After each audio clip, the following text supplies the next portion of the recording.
자, 집값, 전세값 폭등에 대해서 정부가 사실상 방치했고, 얼마 전에 정부가 이 공급 대책을 발표했지만, 전문가들은 기존 공급 대책에서 변한 게 없다. 그냥 기존 대책을 좀 보완한 거다라고 냉담하게 말하고 있습니다.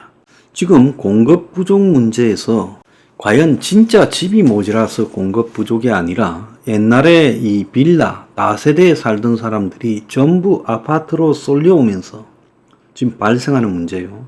또 그것 말고도요, 지금 전국 곳곳에 수많은 이 공간을 갖다 확보할 수 있는 부분이 있어요. 지식산업센터가 다 비어 있는데 이걸 갖다가 기숙사 형태로 만들면 젊은 사람들이 깨끗한 공간에서 근무할 수 있어요. 지금 각종 상가, 심지어 백화점, 마트까지도 폐업하고 있잖아요. 호텔까지. 그래서 이런 것들도 지금 숙박시설로 개조해야 된다고 봐요. 그 다음에 생활형 숙박시설 같은 경우에도 취사가 가능하고 먹고 자도록 해놓고 공급 조건이 숙박이었으니까 거주는 하지 말라고 강제를 하고 있는데 이것도 풀어줄 수 있어요. 그래서 주거용 오피스텔처럼 만들면 되는 겁니다. 그래서 주택 공급이라고 꼭 새로 땅을 공급하고 새로 집을 짓고 이런 게 아니라 전국에 남아도는 건물들의 수많은 비어있는 공간들을 규제를 완화해서 여기에 이 사람들이 살 수 있도록 만들어주는 것이 그것이 정부의 창의력 있는 공급 정책 아니냐 이렇게 생각을 하고 있어요. 그런데 진짜 심각한 거는 전세 사기 피해가 올해 지금 5조 원이 넘어갈 거라고 이야기가 나오고 있어요. 그래서 보통 주택도시보증공사에서 지금 전세 사기에 대해서 보증금을 대신 지급을 하는데 올해 상반기만 2조 7천억이 넘을 거라고 보고 있습니다. 그래서 올해 연말까지 5조 원에 육박할 거라고 보고 있어요. 자, 정부가 바보도 아니고 제일 힘이 센 정부가 전세 사기범들이 돈을 떼먹은 걸 5조 가량을 대신 지불한다. 작년에도 이 정도 했잖아요. 이게 정상적이냐는 겁니다. 매우 비정상적인 상황을 정부가 그냥 아무 생각 없이 그걸 갖다가 대신 갚아주는 게 맞냐라는 겁니다. 그래서 전세 사기가 정부가 이 떼인 돈 5조 갚아주는 것 외에도 전세 사기 여파로 빌라 시장이 붕괴되어서 서민 주거 사다리가 끊기고 있다는 거예요. 그래서 한국에 아파트 가기 전에 들렀다 가는 게 빌라입니다. 그런데 빌라에 지금 찾는 사람도 거의 없고 그러다 보니 공급도 끊기고 그래서 빌라 시장에서는 전세 가격이 급 하락하고 있어요. 빌라 짓는 사람도 별로 없어요. 경매 수탁에 나와 있어요. 그러면 이렇게 비어있는 빌라를 놔놓고 아파트만 경쟁하는 게 이게 맞는 겁니까?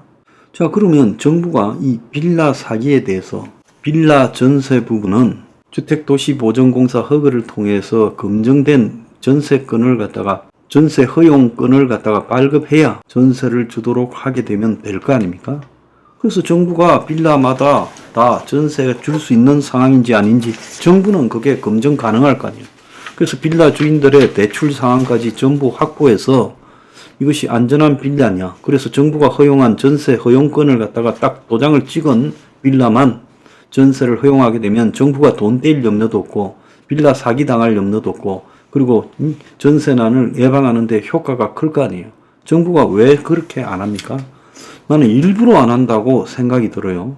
더 골 때리는 거는 이런 이 빌라들을 정부가 사들여 가지고 싸게 임대를 준다라고 하면서 LH가 이런 일을 하고 있어요. 그래서 화곡동에 방 3개짜리 빌라를 6억에 샀다는 거예요. 나라에서 저렇게 비싸게 빌라를 바가지 쓰고 사도 되느냐? 그렇게 지금 우려가 나오고 있다는 거예요. 한두 개 실거래가 사례로 감정평가 나는 거예요. 감정평가가 얼마나 장난을 치는지 우리가 알 수 있잖아요. 그런데 시세 반영보다 대략 짐작 가격을 가지고 공공이 비싼 가격에 매입을 하고 그러면 그것이 또 뭐의 근거가 됩니까? 임대료의 근거가 되고 전세 사기꾼만 더 좋아지고 있어요.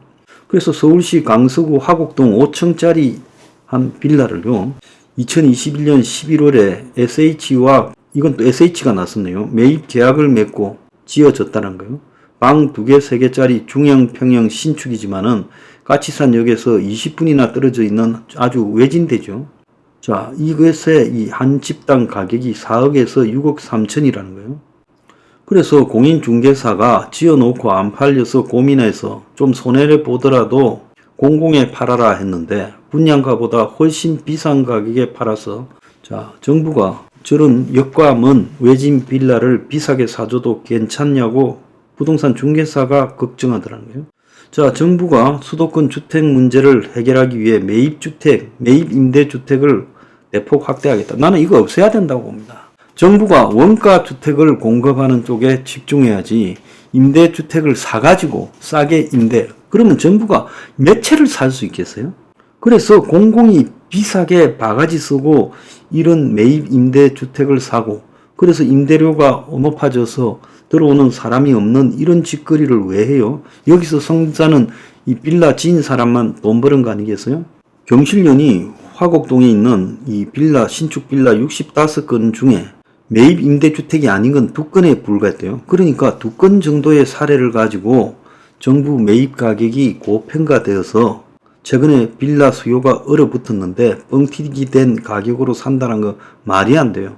그래서 30평방미터짜리 신축 빌라가 3억에 가끔씩 거래되면 그 2배가 넘는 84평방미터는 6억대가 될 거라고 짐작으로 감정평가를 했을 거라는 거예요. 실제 화곡동 연립 다세대의 이 평균 거래가는 최고가 4억 수준이고 2, 3억이 대부분이라는 거예요. 그래서 공공이 이렇게 비싸게 사들여서 입주자들의 임대료가 비싸져요. 그래서 A 빌라 같은 경우에는 중산층 3, 4인 무주택 가구의 시세 90%로 공공전세로 임대됐는데 임대료가 3억 6천에서 4억 6천으로 설정됐다는 거예요. 매입 가격의 80%로 임대를 했다는 거예요. 그러니까 수요자들이 이 빌라에 아무도 안 가더라는 거예요. 그래서 빌라만 사놓고 준공된 지 2년이 넘었는데 빈집으로 남아있다는 거예요. 이 뭔 미친 짓을 하고 있어요? 공공이 매입한 가격이 그 지역 실거래가가 되고 그래서 빌라 시세를 끌어올리는 악순환이 벌어져서 부동산 호황기 때 비정상적으로 치솟은 빌라 가격이 경매를 통해 정상화되는 과정을 정부가 지연시키고 있다는 거예요. 화곡동 2, 3억대 빌라의 경우 경매에서 1억 후반 2억에 낙찰되고 있다는 거예요. 정부가 비정상적 가격의 빌라를 사서 거품을 더 받들고 있다는 거예요. 정말 보통 문제들이 아닌 겁니다. 그래서 현재의 주거난, 아파트난을 정부가 조장하고 있다. 나는 감히 그렇게 이야기하겠습니다.